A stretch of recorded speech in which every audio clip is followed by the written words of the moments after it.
Hey everyone, if you're watching, say hey and let us know where you're watching from. I'm Holly with Inspired Designs by Holly. Make sure you're following me. If you see the little live sign at the top of the video, you're watching. If not, you're watching the replay. Make sure you hashtag replay and let us know that you watch with us. Today, I use a lot of material and making bows and stuff, and a lot of times I like to make them look like they're antique, they're old, they're rugged, they're worn out. For certain projects, you really need that rustic look. So I'm going to show you today how I do it. And this is just some kind of material. It's kind of rough. It's got a little grain in it. It's a little bit heavier fabric, but I do it and I tear strips in it. So what I do is I just get one side of the material, and I make a little snip in it. And I usually do about a 1/2 inch, make a little bitty cut in it, and then I just take it and I tear it. Get this little string out of my way, go my way because I'm pulling it.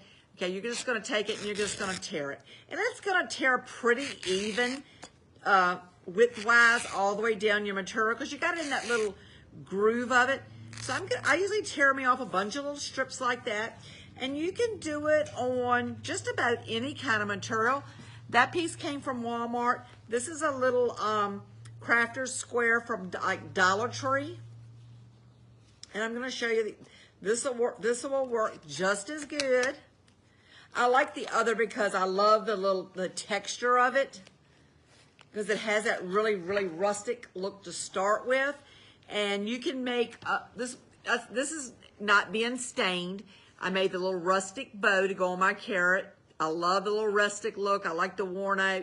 I used some polka dotted material. I did the same thing, tore it. So, and then I'm going to take this piece and we're going to do the same thing on a piece of this just Dollar Tree material. I'm going to take and put a snip in it about a 1/2 inch. And then I'm going to pull it. And it is a little tough to pull sometimes, but once you get it going, it goes really smooth. Tears off really smooth. I'm going to do a second one, and then I'm going to show you how I stain it to look like it's rustic. Give that rustic old, like you found an old piece of material somewhere. And like I said, you take it and you just pull it, and it gives you about even all the way down. Sometimes you'll get a piece that won't tear down straight. And I don't worry about the strings until I get ready to put them on the project. So I've got this, and I've got a couple pieces of the natural that I'm going to show you. And I did tear off a piece of just plain little pink. So what I'm going to do is I'm going to show you how I make these rustic looking. I got a little container because I usually do it in a big bowl, but I'm trying to contain it so I can get it on video for you. And this is a jar of coffee. And I usually make the coffee really strong.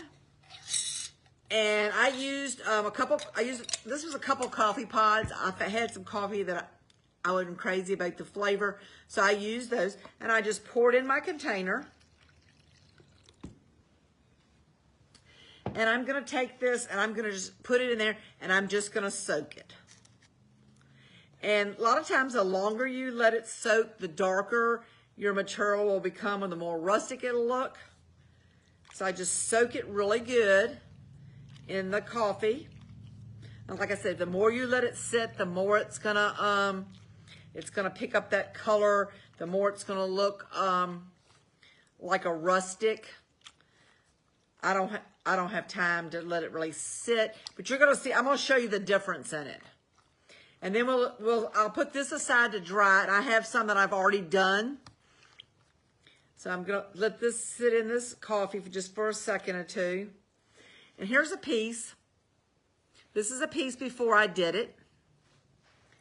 And this is a piece after I did it. It's not a lot of difference, but when you put it on something that you want to look antique-y, this really makes a difference. I used a piece of it yesterday when I did this little project, And I think it looks so much cuter with that little distress piece that's stained with the coffee than I do with if I had to use the bright color on it, because it was too close to the little jars.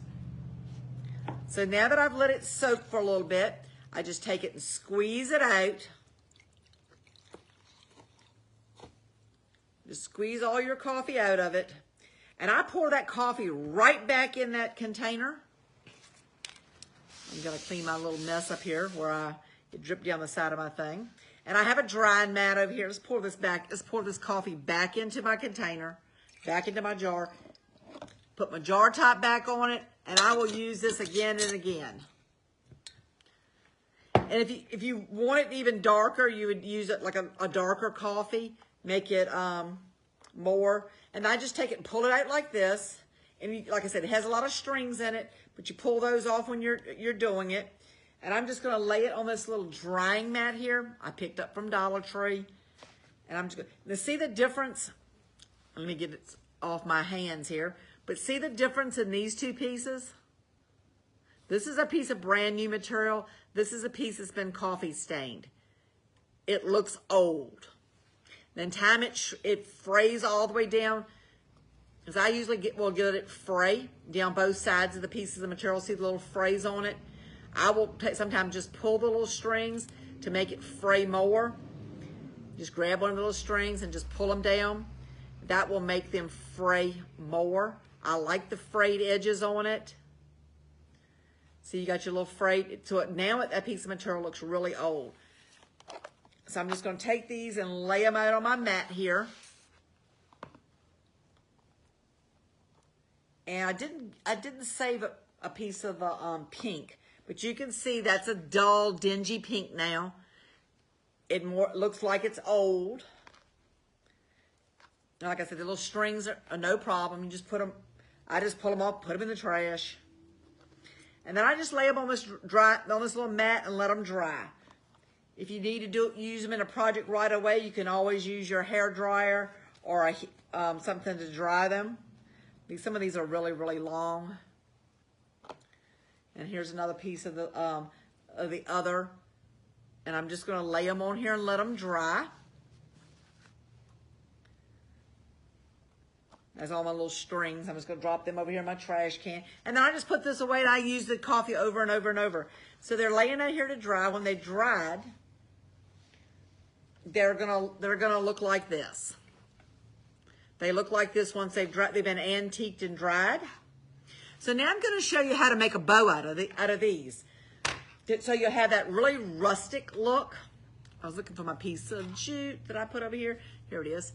To tie it off, I'm just going to put a piece of something to tie it off with. And then I'm going to take these. I want this to look like a really old rustic bow. And I'm going to make this one with fairly small loops. And so I'm just putting it back and forth in my bow maker so that I have like a little bitty loop on each side. Then I'll flip it over and do a loop on the other side. But this is one way to get that really rustic look. Like the material has been aged, or you found a piece of fabric left over from a long time ago.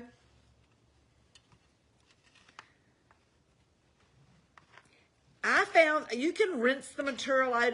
It does have a little bit of a coffee flavor, which is not bad.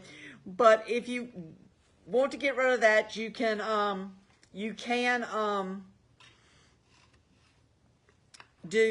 rinse it out. But I found when I rinse it out too much, it does. Hey Nancy, thanks for joining me. It does take a lot of the color out of it. So I'm just going back and forth with little bitty loops.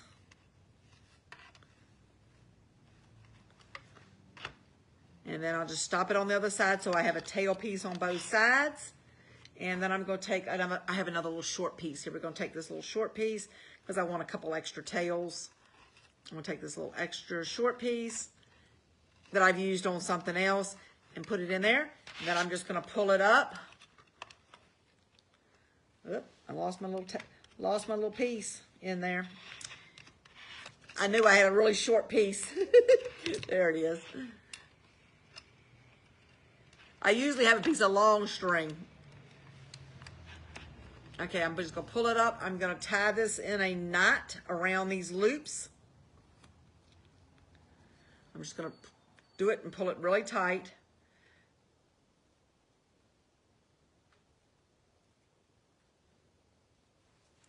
Really tight around my bows. I try to make sure I got it in the center of my loops.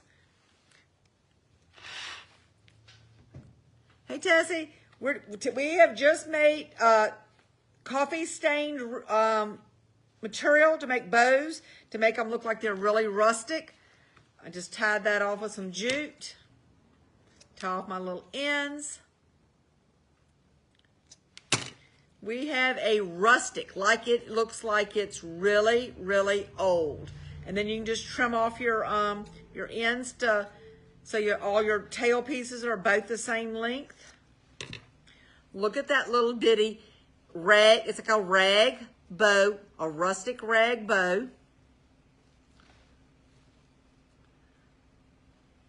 I wanted a bow that looked like it was really, really old. And I did one on the carrot, the rag bow on the carrot that I made.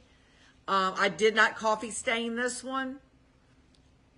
But I did, when I made this yesterday, I did use the coffee stain ribbon cloth on this to give it the more rustic look. Because it is this color to start with. And the longer you leave it in the coffee, the darker it will get. But I didn't want the white on there because it wasn't really going to show on these little bottles. So I coffee stained them. That was a project I did yesterday and used a piece of them. This starts off like this. This is a light material. This piece came from Walmart. This is when it's been coffee stained and shredded. So if you missed the very first part, how I tear the material, go back and watch the first. And you'll see how I tear the material. I cut it and tear it. And this was a piece that I stained. Here's the one I stained today out of this light color material. So make sure you go back and watch it. If you're not following me on Facebook, make sure you follow Inspired Designs by Holly for more DIY projects. Today was a new release on chalk for all the Peanuts transfers. I showed that in an earlier video today, and along with the new Peanuts Woodstock color yellow. If you missed the video, go back and watch that. Catch me live later today. I will be doing inking a t-shirt with Lucy from the Peanuts collection. Make sure you follow me. Thanks for watching. Have a blessed day.